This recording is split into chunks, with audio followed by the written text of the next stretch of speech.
Duncan Baker. Thank you, Mr Deputy Speaker. It's a great privilege to speak in this debate that the Right Honourable Member for Hemel Hempstead has brought to us, and I thank him for bringing it. And also to follow the Honourable Member for Warrington South, an Honourable Member who actually knows what he's talking about with these matters. Now, Mr Deputy Speaker, you can tell this is an important debate in the Chamber because there are two Norfolk MPs here this afternoon. And we've been very competitive as who gets to go last, so I thank you very much for this. Local BBC radio in my part of the world is like a cosy cardigan. You put it on, you immediately have some familiarity.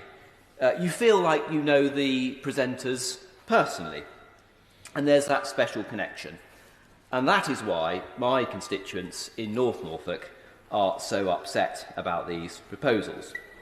The decision to change their local radio programming has really affected the listeners. And it's no secret that the older you are, the more likely you will listen to local radio. The BBC estimates that 58% of its local radio listeners are over 55 years of age, with a near-perfect split between both male and female listeners. So, as the Member of Parliament with the oldest average age of any constituency in the country, it's therefore very clear that in North Norfolk we have a very special relationship with our local BBC radio station. 148,000 listeners a week tune in to BBC Radio Norfolk. However, it should not be taken as an indication that local radio is somehow just for people of a certain age. Whilst there are demographic trends, it's also clear that local radio appeals to people from all ages, groups and backgrounds. And as we've heard already in the Chamber this afternoon, it is an astounding statistic that local radio stations through the BBC in England reach nearly 6 million listeners every week. An absolutely phenomenal number. Now, I know that from speaking to my constituents just how important those local radio services are to them, whether it is school children who listen right through to pensioners. I hear it on the doorsteps time and time again about the invaluable knowledge of how constituents get to hear about what is happening bespoke locally in their own area. And it does provide an immense amount of satisfaction and joy. And just to give you some sort of indication, Mr Deputy Speaker, of how much Radio Norfolk is listened to, I can remember in the summer, on my summer tour at 10 o'clock in the morning, knocking on a door only to be met by a bemused-looking older lady in her marigolds and her hair curlers in, who looked at me and said, "You're on my doorstep." "Yes, but you were on the radio a few seconds ago." "You're that nice young man with the refugees living with you." And she was absolutely right. I had just appeared on the radio from my car doing an interview, and the first door I knocked on was this lady who had seen me coming out of her radio as she did the washing up in the morning. I rather cheekily said, "This is the kind of service you expect from the Conservative MP for North Norfolk. You merely think about me when I appear." Now, of course, we are told when we get elected that journalists are not our friends. But, of course, look, we all build relationships with our local BBC networks. And it is our duty to be accountable, to go on air, as many have said this afternoon, and face the questions and ensure that we represent our constituents. And across the East, we are absolutely spoiled, whether it is through radio, but also television as well. Andrew Sinclair and Deborah McCurran are consummate professionals. They are fair and very hard-working journalists. I know a number have spoken this afternoon will know them. And the BBC is frankly lucky to have them.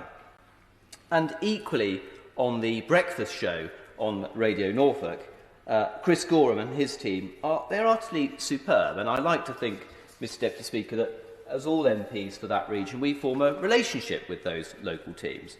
There's no doubt about it. They are beloved in my patch. And I certainly want to make sure that I put on the record my thanks to the way they've always treated me, with Chris, Richard, Tim, Paul and Emily, who I deal with very regularly.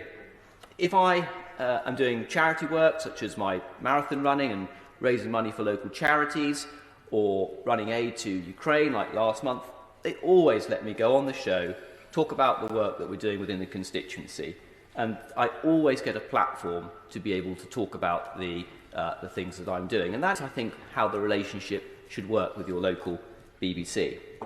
Indeed, when I ran a North Norfolk promotion to get 100 new apprenticeships into my local area, the BBC breakfast show at the weekend, run by Kirstine Thorne, set up an entire programme dedicated to getting young people given work opportunities. Again, something I never asked for, but we worked together on that project. So I'm really worried about hearing how our drive programmes may well be combined. It simply won't be local as we know it. We face no weekend local breakfast shows with these current proposals. I mean, that is unthinkable, really.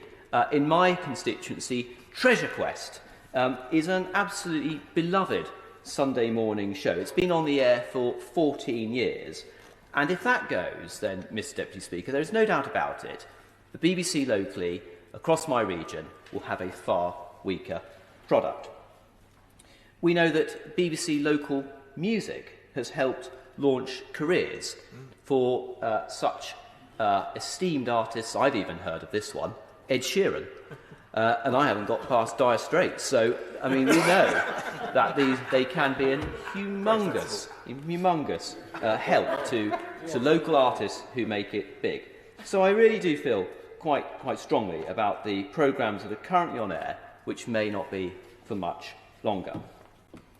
Look, at the end of the day, the BBC is editorially and operationally independent, and it is for them to decide how they deliver their services.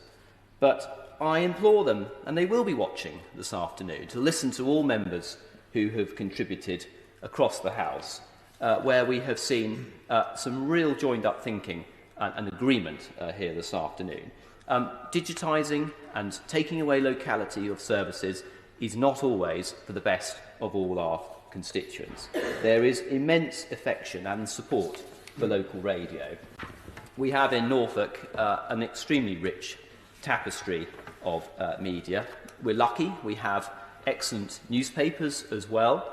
I worry enormously about some of the changes and the impact that the dominance of the BBC will have on our local and regional print press, which is already struggling as times change. I don't think that is something that we have spoken enough about this afternoon, and I would really not like to see those journalists who work extremely hard put under even more pressure. I think there's a fair playing field at the moment. So I'm certainly Mr. Deputy, can I commend on the Chairman and apologise first of all that we were in another debate we couldn't be here for this debate. I had to withdraw my name for speaking in it, but I just want to make a quick plug, if you don't mind, to reiterate and support the Honourable Gentleman for Radio Foyle. That 36 staff will lose their jobs, and those are the journalists, those are the people who come through the ranks. And it seems to me it will save 2.3 million, with further redundancies expected as well. The audience for Radio Foyle is almost 500,000 per week, which gives an indication of a population of Northern Ireland of some 2 million. They have a critical role to play, and I believe there remains a duty. Does the Honourable Gentleman believe that there remains a duty of care to the smaller programmes and the smaller stations to ensure that local people have a local voice? I'm very grateful for the intervention from the Honourable Member for Strangford, and I think he's absolutely right. It's all about having a local voice and a presence, and for the constituents of the area that you represent within the country, it's absolutely right that they hear what has been said, but I'm re-echoed around the entire chamber of how important this is to so many constituents who want to continue to have that localised service. I'll just sum up, Mr. Deputy Speaker, and just recognise that I do understand that there is change. I do understand that that is also occasionally even healthy. But the media is a fluid landscape. People consume their information in different ways, and that is incredibly clear over the last couple of years.